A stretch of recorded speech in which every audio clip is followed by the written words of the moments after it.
মার্কিন president Donald ট্রাম্পের এক কথায় যুদ্ধবিরতির ঘোষণা দেয় মোদি সরকার। পাকিস্তানে আক্রমণ শুরু করেও ট্রাম্পের ধমকে থামতে হয় ভারতকে। আর ট্রাম্পের প্রতি নরেন্দ্র মোদির এই অতিরিক্ত আনুগত্য পছন্দ করছে না খোদ বিজেপির হেভিওয়েট নেতারাও। এদিকে কাশ্মীর ইস্যুতে ট্রাম্প নিজেই হস্তক্ষেপ করবেন না বলে ঘোষণা দিয়েছেন, তাতেও চুপচাপ রয়েছেন নরেন্দ্র মোদি। ভারতের প্রতি ট্রাম্পের অতিরিক্ত বড় সুলভ আচরণে দেশটির রাজনীতিতে এক ধরনের অস্থিরতা তৈরি হয়েছে, যা মোদির গদিকে টালমাটাল করে তুলেছে।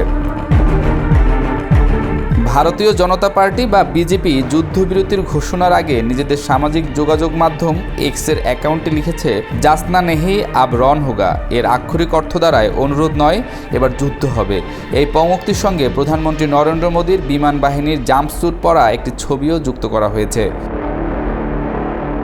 উল্লেখিত পংক্তিটি বিখ্যাত হিন্দি কবি রামধারী সিং দিনকরের একটি কবিতা থেকে নেওয়া হয়েছে।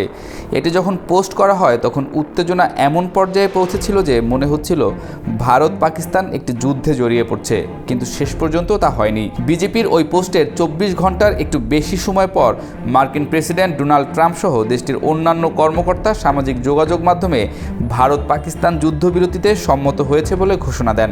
ফলে হঠাৎই থেমে যায় দুই চিরপ্রতিদ্বন্দ্বীর সংঘাত। যুদ্ধবিরতির ঘোষণার পর দুই দেশের বেশিরভাগ মানুষ, বিশেষ করে সীমান্তবর্তী অঞ্চলের মানুষ স্বস্তি প্রকাশ করেন। কিন্তু উগ্রবাদী হিন্দুরা যুদ্ধবিরতির ঘোষণায় খুশি হতে পারেননি। এই ঘোষণায় তারা হতাশা ও ক্ষোভ প্রকাশ করেন। হিন্দুত্ববাদী কর্মী, সরকারপন্থী সংবাদ মাধ্যম ব্যক্তিত্ব, এমনকি বিজেপি নেতারাও সামাজিক যোগাযোগ মাধ্যমে নিজেদের অসন্তোষ প্রকাশ করেছেন। তাদের মতে শক্তিমত্তার দিক থেকে এগিয়ে ভারত, তারপরও যুদ্ধবিরতির মাধ্যমে ভারত আত্মসমর্পণ করেছে।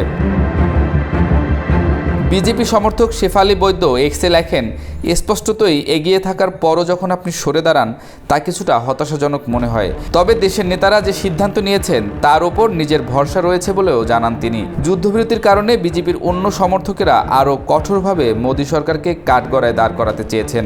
বিজেপির ছাত্র সংগঠনের সঙ্গে যুক্ত শক্তি সিং প্রধানমন্ত্রী মোদীকে ট্যাগ করে এক্সে লিখেছেন, পাকিস্তানে ওসামা বিন লাদেনের বিরুদ্ধে যুক্তরাষ্ট্র যা করেছিল, দাউদ ইব্রাহিম ও হাফিজ সাইদের বিরুদ্ধে ভারত সেই ধরনের কিছু করতে পারেনি। তার মতে যতক্ষণ পর্যন্ত এসব জঙ্গি জীবিত আছে ততক্ষণ যুদ্ধবিরতির কোনো অর্থ হয় না।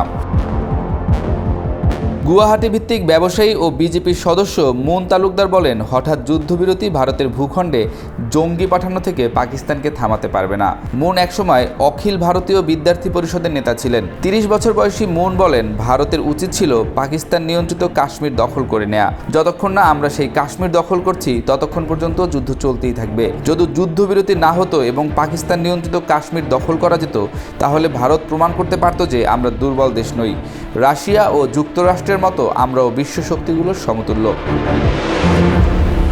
এদিকে যুদ্ধবিরতির পুরো প্রক্রিয়ার সঙ্গে যুক্তরাষ্ট্র জড়িত ছিল। যুদ্ধবিরতির ঘোষণাই দিয়েছেন ডোনাল্ড ট্রাম্প। এই বিষয়টি বিজেপির সমর্থকদের প্রচণ্ড ক্ষুব্ধ করেছে।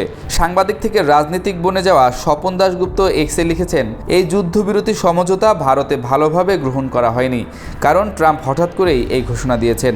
মনে হলো যেন তিনি ধুম করে কোনো জায়গা থেকে আবির্ভূত হয়ে নিজের রায় জানিয়ে দিলেন। স্বপন বিজেপির জাতীয় কার্যনির্বাহী সদস্য।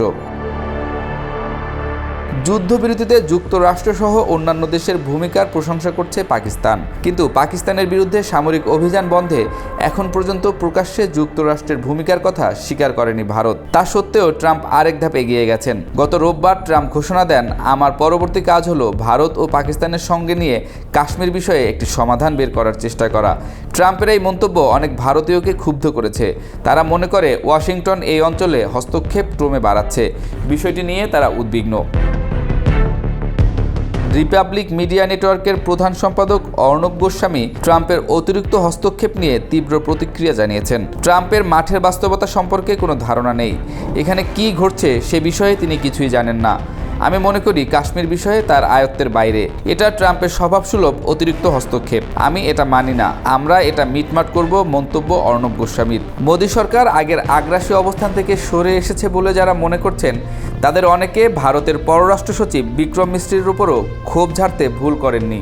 তিনি ভারতের অপারেশন সিঁদুর নিয়ে 1 সপ্তাহ ধরে নিয়মিত সংবাদ সম্মেলন করে আসছিলেন। সামাজিক যোগাযোগ মাধ্যম ব্যবহারকারীরা মিশ্রির পুরনো পারিবারিক ছবি এবং তার মেয়ের পেশাগত জীবনের বিবরণ ছড়িয়ে দেন। তার মেয়ের সম্ভাব্য রাজনৈতিক দৃষ্টিভঙ্গি নিয়ে বিদ্রূপ ও কটাক্ষ শুরু করেন। এসব আচরণ একটা সময় খুব ভয়াবহ পর্যায়ে পৌঁছে যায়। এক পর্যায়ে মিশ্রি তার এক্স প্রোফাইলের গোপনীয়তা সেটিংস পরিবর্তন করতে বাধ্য হন।